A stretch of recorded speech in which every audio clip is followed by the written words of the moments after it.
If you struggle to say no without explaining yourself, this video is for you. Not because you're weak, not because you're indecisive, but because you've trained yourself to protect other people's feelings at the cost of your own boundaries. Now let's talk about what's really happening.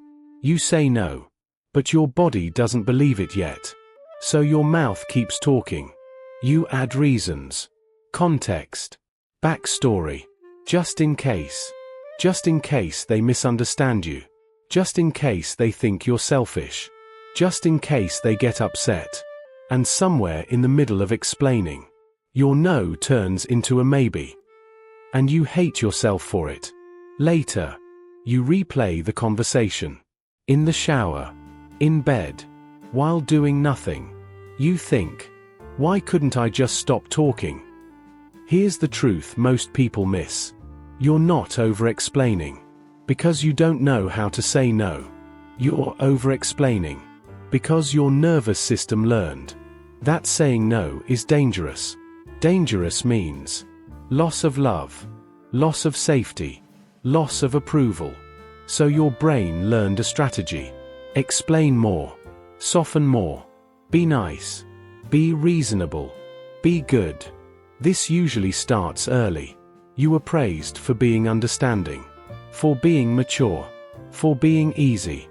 So you became someone who earns peace by making others comfortable. But here's the cost. Every explanation teaches people that your boundary is negotiable. And deep down, you feel it. That quiet resentment, that tired feeling, that sense that people keep asking, because you keep explaining. This video is not about becoming cold, or rude, or aggressive. It's about something much calmer. Learning how to say no, and let it land, without defending your existence. Let's talk about guilt. Because guilt is the real enemy here. Not people. Not requests. Not conversations. Guilt. Most people think guilt means I'm doing something wrong. But that's not what guilt actually is. Guilt is the feeling that you're breaking an old rule you were never allowed to question. The rule sounds like this. If I disappoint someone, I'm bad. So when you say no, your body reacts like you broke a moral law. Heart tightens, voice softens, words spill out. You don't explain to help them understand. You explain to calm yourself, to prove you're still good, still kind, still worthy. Here's something important.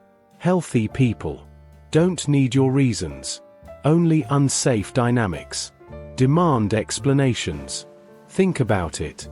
When someone respects you, they hear no and adjust. They don't interrogate. They don't guilt trip. They don't push. Over-explaining usually shows up where boundaries were never protected. Family systems, toxic workplaces, one-sided relationships, places where love was conditional. So your brain learned, if I don't explain, I will lose connection. But that belief is outdated. You are not a child anymore. You are not trapped anymore. You are allowed to disappoint people and still be a good person. This is the reframe. Saying no is not rejection. It is direction. It tells people where you end and where they begin. And here's the quiet truth. The more you explain, the less your no is believed. Not because people are evil, but because explanations invite debate. And debate invites pressure. This is why learning to say no is not a communication skill. It's an identity shift. From, I need permission to protect myself, to, I am allowed to choose myself, without defending it.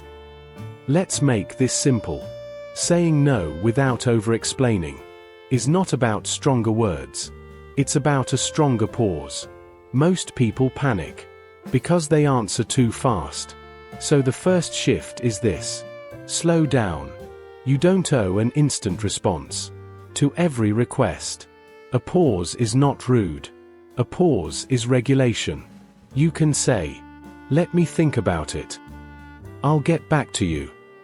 That one sentence creates space for your nervous system to catch up with your values.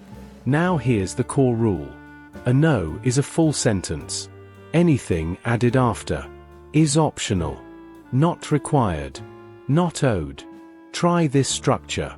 A acknowledge, a boundary, a stop. For example, "I hear you. I can't do that." End. No story. No apology tour. No explanation essay. Your body will panic at first. That's normal. Because silence used to mean danger. Now it means strength. Here's another reframe. That changes everything. You are not responsible for managing other people's emotions. Read that again. You can be kind without being available. You can be respectful without being flexible. You can be loving without self-betrayal. Watch what happens when you stop explaining. Some people will push, not because you're wrong, but because the old version of you used to move. That doesn't mean you need better words. It means you need consistency. Say the same no calmly. Again. "I can't. I won't. That doesn't work for me." No escalation. No justification. This is how boundaries teach. Not loudly, but clearly. And something surprising happens. People who respect you adapt. People who don't reveal themselves. Either way, you gain clarity. Here's the deepest truth. You don't over-explain because you talk too much. You over-explain because you doubt your right to choose yourself. So practice this sentence inside your own head first. "I'm allowed to say no and still be a good person." Say it again. This is not selfishness. This is adulthood. In the next part, we'll talk about what to do when guilt shows up after you said no, because that's where most people fall back. But now, you have the ground under your feet, and that changes everything. The hardest part is not saying no. It's the moment after, when the conversation ends, when you're alone, when your chest feels tight. This is where most people undo their boundary. They send a follow-up message. They clarify. They soften. They reopen the door. Not because they changed their mind, but because guilt showed up and demanded relief. Let's name this moment. This is not a sign that you did something wrong. This is your nervous system learning something new. Guilt is not a signal of danger. It's a signal of unfamiliarity. Your body is used to peace, coming from agreement. So when you choose yourself, it panics. And panic sounds like, maybe I was too harsh. What if they're upset? What if I damaged the relationship? Here's the grounding move. Do nothing. No texts. No explanations. No repairs that were never requested. Just sit. Let the discomfort pass through, without turning it into action. Discomfort peaks. Then it fades. Always. This is how your system learns that boundaries are survivable. Now here's something important. You don't need to feel confident to be firm. Confidence comes after consistency. So instead of asking, "Do I feel okay saying no?" ask, "Is this aligned with my capacity?" That question bypasses guilt. Capacity is neutral. It's factual. It doesn't need defending. You didn't say no because you're bad. You said no because you are finite. That's not selfish. That's human. Another truth. People who respect you won't need emotional caretaking. If someone reacts badly to your no, that reaction belongs to them. You didn't cause it. You revealed it. And yes, some relationships shift when you stop over-explaining. But here's what replaces them: clarity, self-trust, a quieter mind. This is the cost and reward of boundaries. In the next part, we'll bring everything together, not with rules, not with techniques, but with an identity you can rest inside. Let's end with this. You were never meant to explain your worth. You learned to over-explain because at some point, being understood felt safer than being firm. That was adaptive. It helped you survive. It helped you belong.